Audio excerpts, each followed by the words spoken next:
Dans une ancienne maison en France, un jeune homme curieux décide d'explorer une chambre verrouillée depuis longtemps oubliée. En entrant, il est confronté à des visions troublantes et aux échos d'un passé sombre qui implique sa propre famille. Au fur et à mesure que les mystères se dévoilent, il réalise que les forces qui habitent la chambre ne sont pas prêtes à le laisser partir. Maintenant, il doit percer les secrets avant que le passé ne le consume à jamais. Dans une vieille maison abandonnée au cœur de la France, un jeune homme nommé Lucas se sent inexplicablement attiré par un mystérieux jardin. Il a toujours entendu des histoires sur cette demeure, mais sa curiosité le pousse à explorer ce qui est caché derrière les murs usés par le temps. Il se souvient des avertissements de sa grand-mère, qui lui a toujours dit de ne jamais entrer dans le fameux « quarto que nunca deveria ter entrado ». Pourtant, cette incitation à l'aventure est plus forte que sa raison. Lorsqu'il pousse la porte grinçante, une odeur de moisie et de poussière l'accueille. La lumière faiblit alors qu'il s'enfonce dans l'obscurité, laissant derrière lui le monde extérieur. La pièce est remplie de meubles couverts de draps blancs, comme si le temps lui-même avait oublié cet endroit. Lucas s'approche d'un miroir ancien dont la surface est ternie, et une étrange sensation d'être observé le traverse. Une ombre dans le coin de la pièce semble se mouvoir, mais lorsqu'il tourne la tête, il ne voit rien d'autre que l'obscurité. Les battements de son cœur résonnent dans le silence. Alors qu'il s'aventure plus loin, il découvre des objets personnels, des photographies de sa famille qu'il ne reconnaît pas. Chaque image évoque un sentiment de malaise, comme si ces visages le regardaient avec une tristesse infinie. Lucas se rend compte qu'il n'est pas simplement dans une pièce. Il est au centre d'un mystère qui le dépasse. Fasciné et terrifié, il continue d'explorer. Soudain, un bruit sourd résonne derrière lui. Il se retourne rapidement, mais il n'y a que l'écho de son propre souffle. L'air devient plus froid, comme si une présence invisible remplissait l'espace. Lucas ressent une pression sur sa poitrine, une peur viscérale qui le pousse à s'enfuir, mais une force invisible le retient. Il comprend qu'il est piégé dans un jeu terrifiant, où chaque mouvement est observé par des yeux invisibles. Les murs semblent se rapprocher, et l'ombre devient plus distincte, comme une silhouette tourbillonnante, ondulant dans la pénombre. Lucas se rend compte qu'il n'est pas seul. Quelque chose dans cette pièce attendait son arrivée. La tension grimpe alors qu'il essaie de comprendre ce qui se passe. Que représente ce qu'il voit dans le miroir? Qui sont ces visages sur les photographies? Les questions affluent, mais les réponses se cachent, comme les ténèbres qui enveloppent la pièce. Lucas, avec une torche vacillante à la main, scrute chaque recoin de la chambre sombre. Les murs sont couverts de motifs floraux fanés, témoins d'une époque révolue. Un frisson le parcourt alors qu'il effleure la surface rugueuse d'un vieux fauteuil. Ce meuble, comme les autres, semble imprégné de souvenirs lointains, de murmures étouffés et de secrets cachés. Il s'approche d'un vieux coffre orné de ferrures en laiton terni. Lucas hésite un instant, se remémorant les avertissements de sa grand-mère. La curiosité l'emporte sur la peur et il se penche pour ouvrir le coffre. À l'intérieur, il découvre des lettres jaunies par le temps, écrites dans une calligraphie élégante. En les feuilletant, il tombe sur une note qui mentionne une malédiction familiale, affirmant que quiconque entre dans cette chambre sera condamné à revivre les douleurs du passé. Une sueur froide perle sur son front. Qui étaient ses ancêtres et quel sort terrible leur était réservé? À mesure qu'il lit, les noms des membres de sa famille commencent à résonner dans son esprit. Chaque nom accompagné d'une tragédie.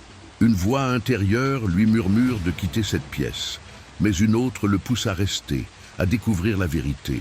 L'air devient plus lourd, chargé d'une atmosphère oppressante. Il ressent un regard insistant sur lui, et à cet instant, il aperçoit une ombre furtive se glissant derrière un rideau déchiré. Tremblant de peur, il s'approche, mais en tirant le tissu, il ne trouve rien d'autre qu'un mur nu. La pièce semble jouer avec son esprit, créant des illusions destinées à le piéger. Soudain, un bruit de pas résonne à l'étage supérieur. Lucas se fige, le cœur battant.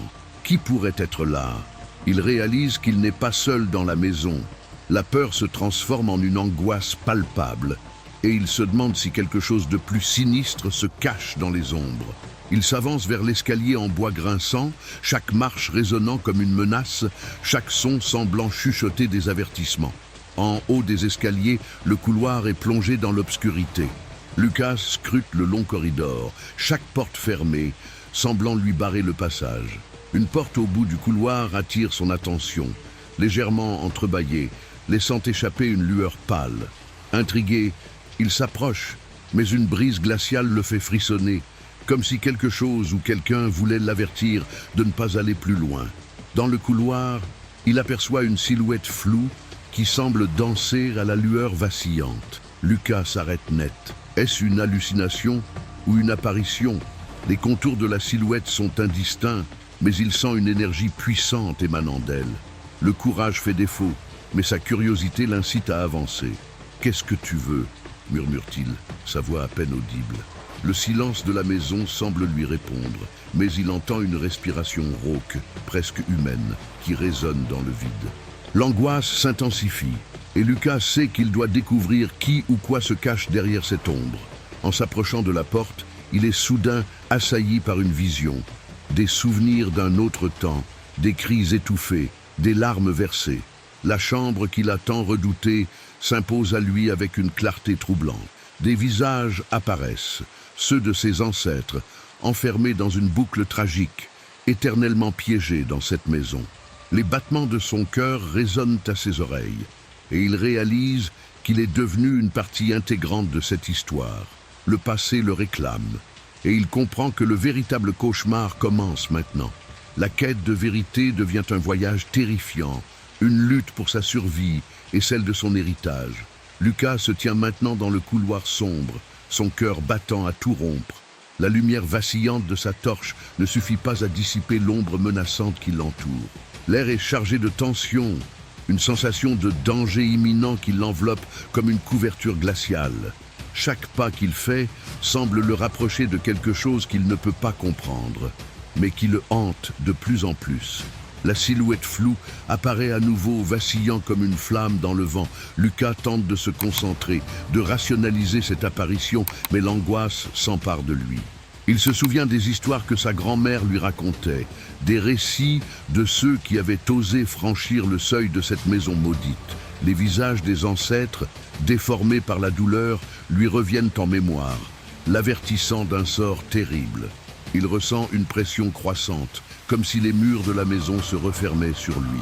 Les échos des pleurs et des cris, si éloignés et pourtant si présents, lui donnent l'impression d'être entouré par une présence invisible, une force qui veut le pousser à quitter cette demeure.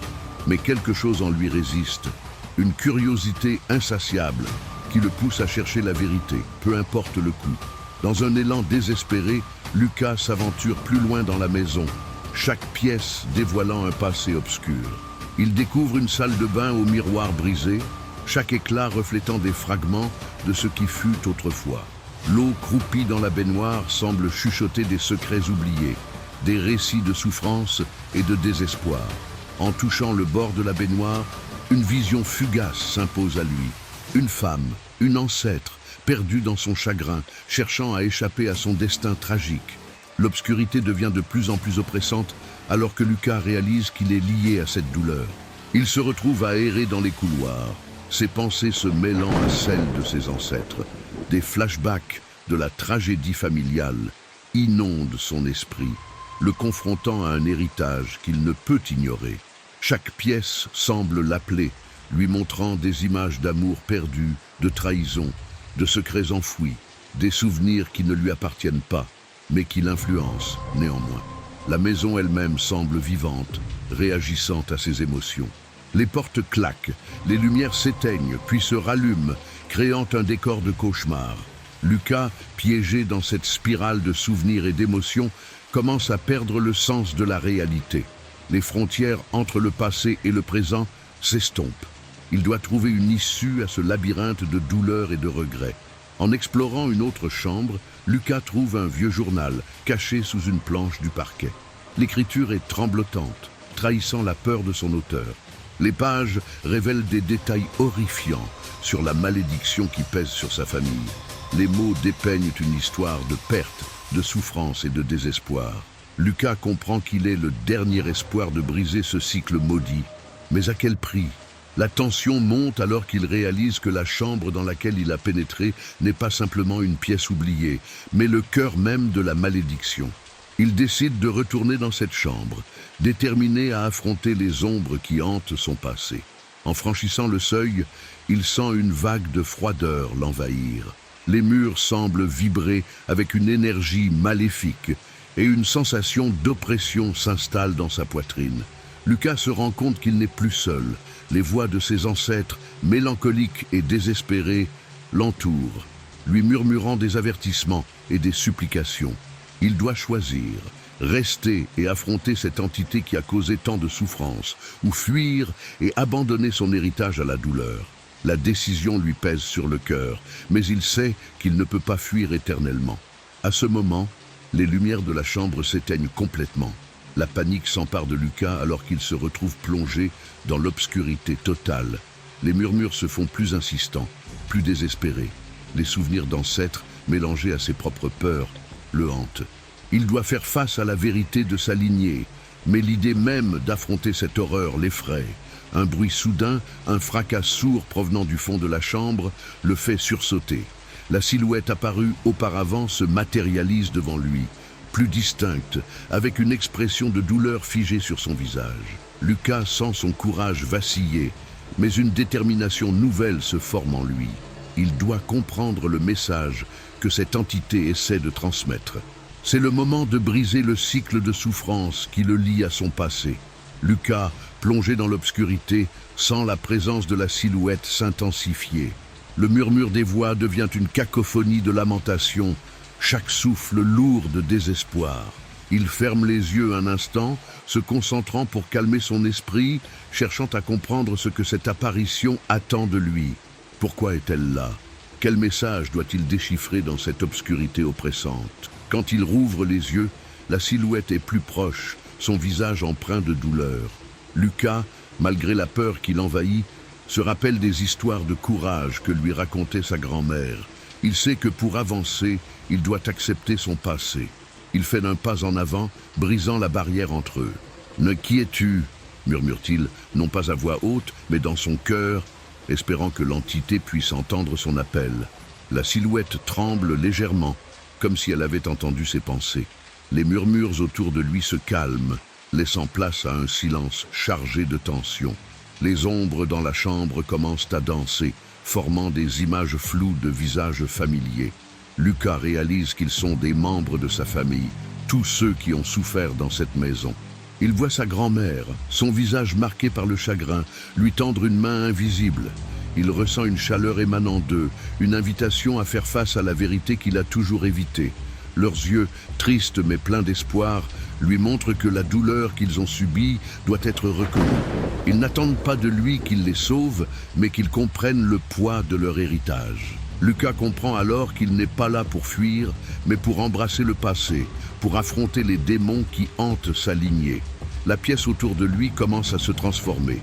Les murs se distordent, révélant des scènes du passé, des souvenirs figés dans le temps. Lucas voit sa famille, rassemblée dans cette maison, riant, pleurant, souffrant. Chaque image est un morceau de l'histoire, une page du récit familial qu'il doit réécrire. Mais la douleur n'est pas simplement celle de ses ancêtres. Il ressent également sa propre peur, ses propres regrets, les erreurs qu'il a faites. Une vague d'émotions l'envahit, alors qu'il comprend que, pour guérir, il doit accepter non seulement le passé, mais aussi son propre rôle dans cette histoire. La silhouette s'approche encore, et Lucas sent son cœur battre à tout rompre. Il réalise que c'est le moment de choisir. Il peut continuer à fuir, à ignorer les leçons du passé, ou il peut embrasser son héritage et le transformer.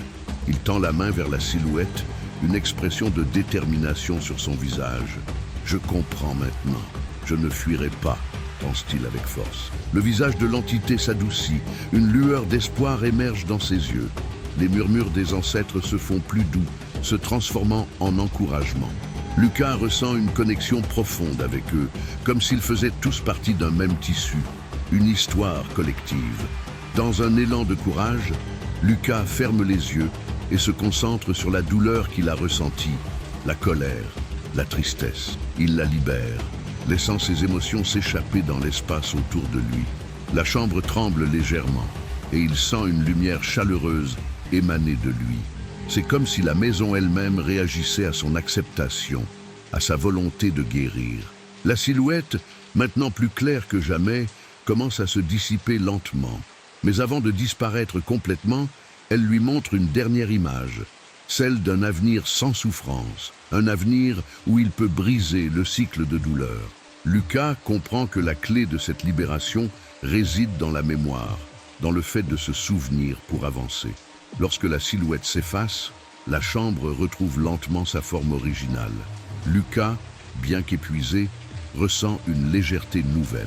Il sait que le chemin vers la guérison ne sera pas facile, mais il est déterminé à porter le poids de son héritage avec fierté. Il quitte la chambre, sentant que l'atmosphère a changé. Les murs, autrefois oppressants, semblent maintenant vibrer d'une énergie revitalisante. En descendant les escaliers, il réalise que chaque pièce de la maison a une histoire à raconter. Chaque mur, chaque objet, chaque éclat de lumière a été témoin de sa lignée. Lucas commence à voir la maison non pas comme un lieu de souffrance, mais comme un sanctuaire de mémoire. Chaque pas qu'il fait lui rappelle la force de ses ancêtres, et il se promet de les honorer en vivant pleinement sa vie. Une fois à l'extérieur, la lumière du jour l'accueille chaleureusement. Lucas respire profondément, remplissant ses poumons de cet air frais, pur. La forêt qui entoure la maison, auparavant sinistre, lui paraît maintenant vibrante de vie. Il réalise que la nature, tout comme lui, a le pouvoir de guérir. Il décide de faire de cet endroit son sanctuaire, un lieu où il peut se reconnecter avec ses racines. Avec le temps, Lucas commence à documenter l'histoire de sa famille, à rassembler des souvenirs, à parler des douleurs passées. Il crée un blog où il partage ses réflexions, ses découvertes et les leçons qu'il a apprises. Chaque mot qu'il écrit est un acte de libération, un moyen de transformer la souffrance en force. Les lecteurs de son blog résonnent avec son récit et il commence à recevoir des messages de personnes qui, elles aussi, portent des héritages lourds. Lucas réalise qu'il n'est pas seul. En partageant son histoire, il inspire d'autres à embrasser leur propre passé, à trouver des moyens de guérir et de grandir. La douleur devient un pont, non pas un obstacle, mais un chemin vers la compréhension et la connexion. Finalement, Lucas organise des rencontres dans la maison, invitant d'autres à partager leurs propres histoires de douleur et de guérison. Il transforme l'endroit en un espace de partage, de soutien et de mémoire. Les murs, qui un jour ont été témoins de la souffrance, sont désormais des témoins de la résilience humaine. Chaque rencontre commence par une méditation sur les ancêtres, une invocation de leur mémoire pour guider le groupe dans la guérison. Lucas s'assure que chaque personne se sente entendue, qu'elle puisse partager sans jugement. La maison, autrefois maudite, devient un havre de paix, un lieu où les cicatrices se transforment en force collective. Alors qu'il se tient dans la pièce centrale, Lucas ressent une profonde gratitude envers les ancêtres qui l'ont guidé dans cette quête. Leur douleur l'a conduit à cette transformation. Leur mémoire l'a aidé à trouver sa voie. La maison, maintenant remplie de lumière et de rire, devient un symbole d'espoir. Et dans la lueur dorée du crépuscule, Lucas regarde par la fenêtre, le cœur léger. Il sait que le passé ne peut jamais être effacé, mais il peut choisir comment il le porte. Il peut choisir de vivre avec gratitude, de continuer à grandir et à partager. La maison n'est plus un lieu de souffrance, mais un sanctuaire de mémoire et d'amour. Des années plus tard, Lucas se promène dans la forêt qui entoure la maison. Il se souvient de son voyage, de la peur qui l'a assailli et des révélations qui ont changé sa vie.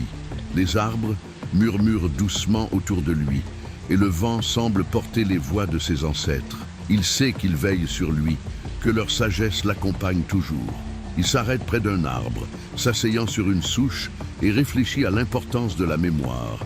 Chaque cicatrice, chaque douleur a contribué à façonner qui il est aujourd'hui. Lucas comprend que, bien qu'il ait fait face à des épreuves, il a également trouvé la force de se relever, de transformer la souffrance en lumière. Avec un sourire sur le visage, Il se lève et reprend le chemin vers la maison, déterminé à continuer son travail. Il sait que la guérison est un processus sans fin, mais il est prêt à l'affronter. Les portes de la maison sont ouvertes, accueillant tous ceux qui cherchent à se souvenir, à partager et à guérir. Et dans chaque rencontre, chaque histoire racontée, il sait que l'héritage de sa famille vit à travers lui, unissant passé et présent dans un élan d'espoir. Si vous avez aimé cette histoire et souhaitez découvrir d'autres récits captivants de terreur et de mystère, n'oubliez pas de vous abonner à notre chaîne Au-delà de la peur. Plongez avec nous dans des univers sombres où chaque ombre cache un secret et chaque murmure raconte une légende. Partagez vos pensées et vos expériences dans les commentaires. Avez-vous déjà été confronté à un mystère inexplicable? Quelle est votre plus grande peur?